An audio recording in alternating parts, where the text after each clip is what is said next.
বন্ধুরা, আমি শালিনী। আজকে করছি আলুর পরোটা। তো কি লাগছে একটু দেখে নাও। আলু লাগছে, একটু পেঁয়াজ, কাঁচা লঙ্কা, ধনেপাতা।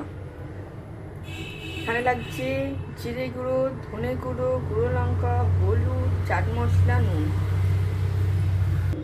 আলুগুলো আমি চটকে নিয়েছি, নিয়ে এই মশলাগুলো দিয়ে দিচ্ছি, দিয়ে ভালোভাবে মেখে নেবো সব দিয়ে। এই আলুগুলো ছেড়ে দিচ্ছি।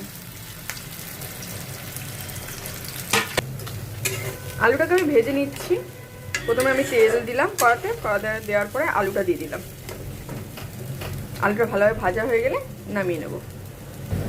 আলুটা রেডি হয়ে গেছে, এবার আমি নামিয়ে নেব। নামিয়ে ঠান্ডা করে নেব, বাকিটা দেখাবো পরে। পরোটার জন্য আমি আটাটা মেখে নিচ্ছি। তার মধ্যে দিচ্ছি তেল,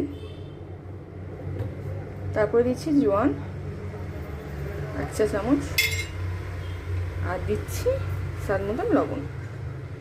এবার একটু জল দিয়ে দেবো, এগুলোকে মিশিয়ে নেবো। মিশিয়ে দিয়ে জল দিয়ে দেবো। এবারে দিয়ে দিচ্ছি জল। এবার ভালোভাবে মেখে নিচ্ছি।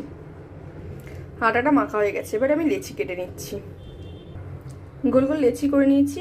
এই যে আলুটারও লেচি করে নিয়েছি। এবার আলুটার এর মধ্যে পুর ঢোকাবো এর মধ্যে।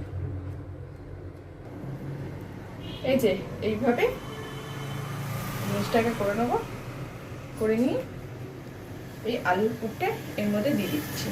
ঠিক আছে, দিয়ে মুখটা আমি এঁটে দেবো। লেচিগুলো করে নিলাম। এই যে পুরি দিয়ে দিলাম হালকা বেলার জন্য।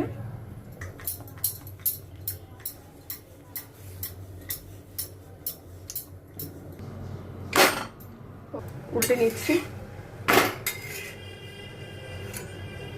এক পাটটা হয়ে গেছে। এবার আমি একটু ঘি দিয়ে দিচ্ছি। তোমরা চাইলে একটু বাটার দিতে পারো, রিফাইন তেল দিতে পারো, যার যেটা ভালো লাগে সে সেরকম দিতে পারে।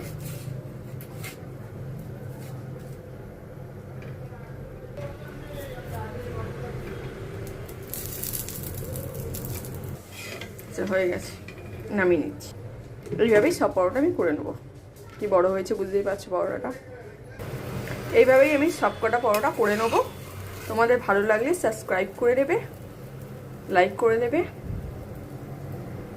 কেমন হয়েছে বন্ধুরা কমেন্টে জানিও। আলুর পরোটা রেসিপি।